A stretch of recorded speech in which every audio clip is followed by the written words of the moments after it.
Video और आपका आज वीडियो में स्वागत है। और आज हम लोग देखने जा रहे हैं एक वीडियो क्लिप, किस मूवी का बताएंगे, मौजा। टाइटल है oh my God movie scene, Kanchi ने भेजा भगवान को कोर्ट नोटिस। तो चलिए देख लेते हैं ये वीडियो। हाँ जी बताइए, किसे भेजनी है नोटिस? भगवान को। अच्छा मिस्टर अच्छा, उनको शुरू में ये लगा सरनेम? था। हाँ हाँ, अरे लास्ट नेम तो होगा ना भगवान का? शर्मा, वर्मा, कपूर, खन्ना, बच्चन, कुछ भी? नहीं पता नहीं, क्योंकि हम लोग मिले नहीं है ना। अच्छा, रूबरू नहीं। मिले नहीं हो? वो शर्मिंदा हो रहे हैं। कोई बात नहीं।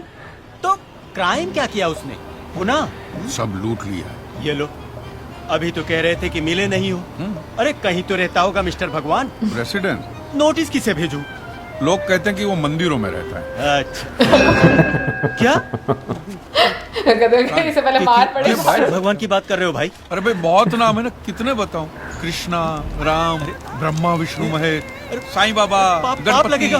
बालाजी, हनुमान अरे जी, नहीं। और लेडीज बात भी तो- हैं, दुर्गा, सरस्वती, पार्वती, संतोषी। पागल हो गया है तू? टाइम बर्बाद करते हो मेरा। चलो निकले यहाँ से, चलो।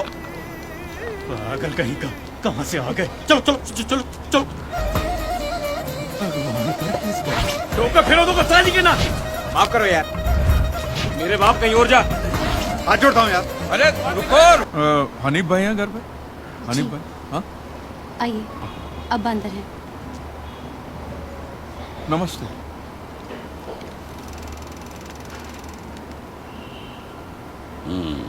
ये लॉयर होते हैं ना।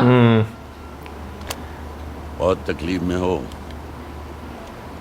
पिछले दंगों में मैंने कुछ बेकसूर हिंदुओं के लिए केस लड़ा था, तो मेरी अपनी ही कौम के कुछ लोगों ने मेरी ये हालत कर दी। अब्बा चल नहीं पाते हैं। लेकिन तुम उससे लड़ना चाहते हो जिसने तुम्हारी पूरी कौम को बनाया है। भाग तो नहीं जाओगे? मेरे लिए तो इधर कुआं और उधर खाई है, नहीं भागूंगा। देखो, इस हालत में मैं केस लड़ने तो नहीं जा सकूंगा, लेकिन अगर कोई वकील तुम्हारा केस लेने से इनकार कर रहा है तो कोई- कायदे से तुम खुद अपना केस लड़ सकते हो। ऐसा हो सकता है? हाँ, there is a provision in the law. Mahadev, तुम कहो तो मैं तुम्हारा लीगल नोटिस तैयार कर देता हूँ। बहुत बड़ी मेहरबानी होगी हनीफ भाई, शुक्रिया। हनीफ भाई, आप अल्लाह में मानते हैं? बेशक भाई, अल्लाह भगवान एक ही तो है। तो फिर मैं तो उनके खिलाफ ही लड़ने जा रहा हूँ, तो फिर आप मेरी मदद क्यों कर रहे हैं? तुम अकेले फरियादी नहीं हो, फरियाद तो सब करते हैं। कोई उससे करता है, कोई उसकी करता है। सही बात है। अच्छा, ये नोटिस कहाँ भेजना है? भगवान का पता तो नहीं है तो जज पहली तारीख को तुम्हारा केस उड़ा देगा। माने उसका तो पता नहीं है, लेकिन लोग जहाँ उसे ढूंढने जाते हैं उसका पता है मेरे पास। स्वामी जी रिलैक्स, ये केस कोर्ट में एक्सेप्ट ही नहीं होगा, ट्रस्ट मी। अब सब कुछ मुझ पे छोड़ दीजिए। आपको यहाँ वैसे कोर्ट मैनेज की बहुत जरूरत अच्छी भी इन्होंने नहीं। एक्टिंग की थी मिथुन जी ने। रिलैक्स।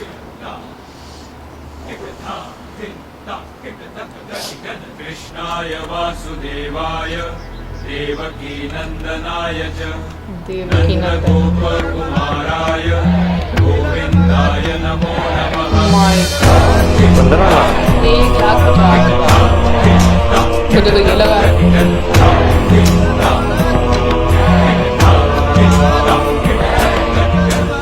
प्रणाम। ये अच्छे होते हैं। हाँ मेरा ख्याल है कि हमें एक बार उस व्यक्ति से मिलना चाहिए, उसकी समस्या सुननी चाहिए और समझनी चाहिए।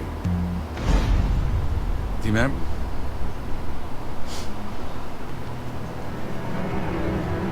ये बड़े क्रोधित हाँ। वो MG2 में भी तो है। हाँ बिल्कुल है।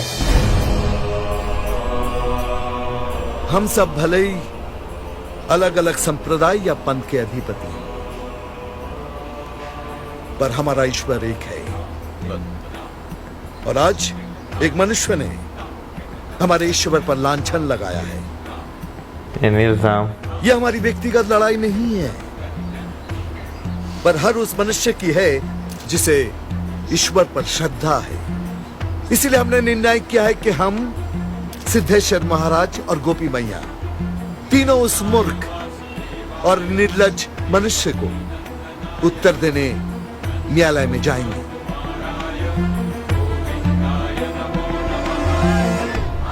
यस, इट्स अ डेमोक्रेसी जहां सब लोग एक समान होते हैं, यहाँ तक कि भगवान भी। इस हाई कोर्ट के कटघरे में जहाँ बड़े बड़े मुजरिम खड़े रहते हैं, आज भगवान को भी खड़ा रहना पड़ेगा। Strange but true. मैं भी कहती हूँ, एक बार फिर सोच लीजिए। सोच लिया है सुशीला। आज इस केस की पहली तारीख है और आज अदालत ये तय करेगी कि ऐसा केस एक्सेप्ट हो भी सकता है या नहीं।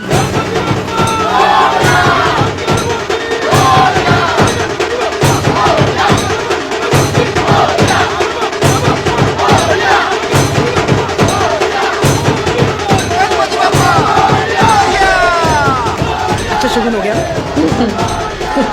बहुत अच्छा हो गया, चल। मानने वाले काफी लोग हाई कोर्ट के बाहर कांची मेहता के नाम की हाय हाय कर रहे हैं।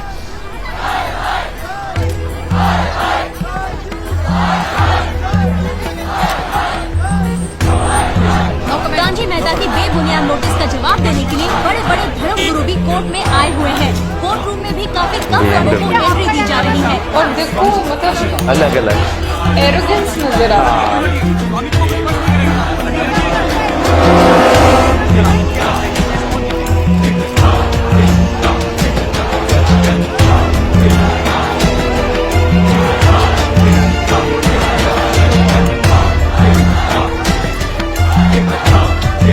एक्सप्रेशन ऐसे कि उन्हें धीरे नहीं सीधी दुनिया आएगी। भाई स्टार्टिंग वाले सीन से बात करते हैं जहाँ पे बैठ के जो है ना वो लिखवा पिटीशन जो है दायर करवाने के लिए लिखवा रहे होते हैं ना, तो लिटरली कोई भी बंदा जो होगा ना, जब वो इस चीज़ के बारे में सुनेगा ना कि अच्छा भाई भगवान के नाम पर जो है पिटीशन जो है वो डालने जा रहे हैं, तो लिटरली उस बंदे का ऐसे ही बिहेव होगा। बिल्कुल। लेकिन इससे पहले कि हम इस मूवी के स्क्रिप्ट के बारे में, एक्टिंग के बारे में बात करें, मैं एक चीज़ बोलना चाहूँगी कि जिस तरह से OMG मूवी जिस टॉपिक पर बनाई गई है, मुझे लगता है कि ये आपको या तो इंडिया में या हॉलीवुड में ही आपको मिल सकती है। सही बात है। ये हर सोसाइटी आपको इतना अलाउ नहीं करती। तो मुझे लगता है यही अपने आप में बहुत बड़ी बात है, क्योंकि यहाँ पर अगर मैं सोचूं पाकिस्तान में तो इम्पॉसिबल है कि आपको इस तरह के टॉपिक पर कोई मूवी देखने को मिले। यहाँ पर यह है कि इंडिया से बनकर आ जाए तो लग सकती है, लेकिन अगर यहाँ पे बनने की बात करें ना तो भाई उसका सोच भी नहीं आ सकते। लेकिन मैं उसके साथ साथ ये बात जरूर बोलूंगी कि जिस तरीके से जो एक आप देखो कि एक नास्तिक बंदा, ठीक है ना, जिस तरीके से वो सारा एक स्टोरी लेकर चलते हैं, उसमें एक इतना डीप मैसेज है कि वो नेगेटिव साइड पर नहीं जाता, वो आपको एक पॉजिटिव साइड,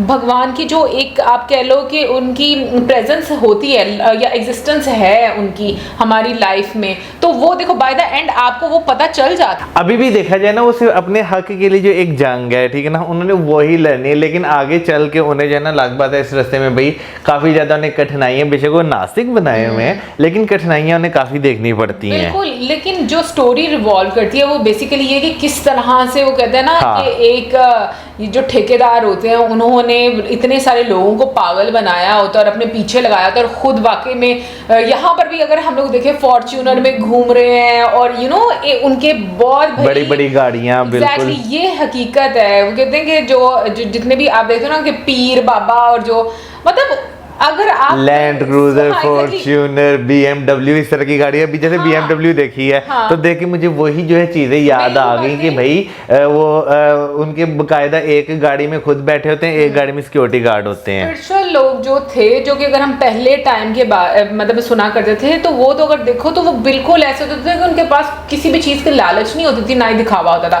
बट खैर इस मूवी में मैं बात बोलूंगी, परेश रावल सर ने जिस तरीके से एक्टिंग की है, जो उनके एक्सप्रेशंस रहे हैं, और जिस तरीके से मतलब मैंने एक चीज देखी कि जो अपनी सोच के मतलब कि जो सोसाइटी की एक सोच होती है उससे थोड़ा परे होकर सोचता है या बात करता है तो लोग उसको बिल्कुल भी एक्सेप्ट नहीं करते। वो हमने परेश रावल सर की भी बातों में देखा, उनके कैरेक्टर में भी, फिर जो हम लोगों ने ओमपुरी सर के कैरेक्टर में देखा उसमें भी, जैसे उन्होंने बोला कि मैंने अपने कुछ हिंदू भाइयों के लिए अगर जो मासूम थे, तो मेरी कम्युनिटी के लोगों ने ही मुझे, तो और ये हकीकत ऐसा होता है कि अगर आप इस तरह से करते हो तो आप अपनी कम्युनिटी के लोग जो हैं वो आपके पीछे बिल्कुल। अच्छा, उस सीन से थोड़ा सा आगे चले जहां पर जो है मिथुन सर जो हैं उनकी एंट्री होती है, तो उसके बाद जब वो अपने पाँव के छाप जहां पर छोड़ते हैं तो वहां पर उसपे भाई 1.5 लाख रुपए का टैग लगा दिया जाता है कि ये इतने में जो है बिकेगा। लेकिन उससे आगे जाते हैं जहाँ पे अरुण जी उन्हें मिलते हैं, ठीक है ना, वो फिर भी जरा थोड़े से समझदार दिखाए जाते हैं कि भाई वो कहते हैं कि अगर किसी ने आप पे इस तरह की शंका की है,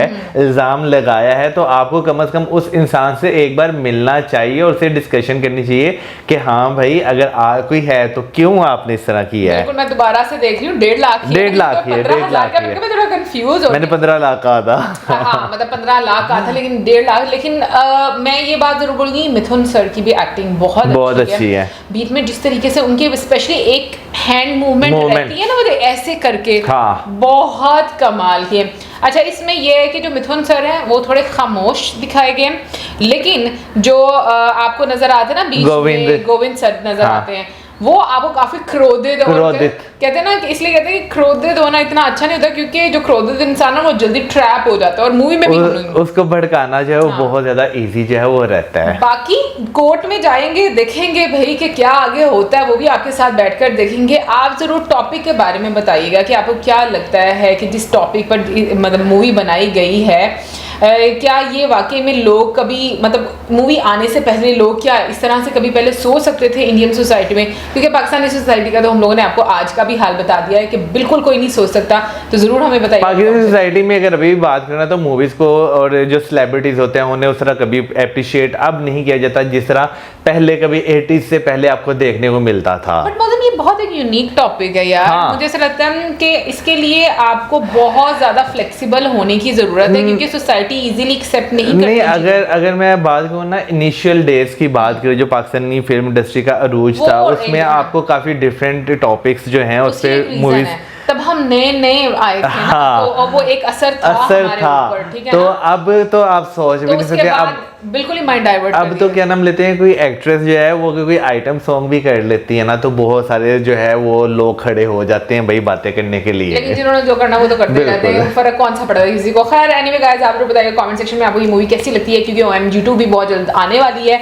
और इसी के साथ हमारी video like, subscribe, share, good bye.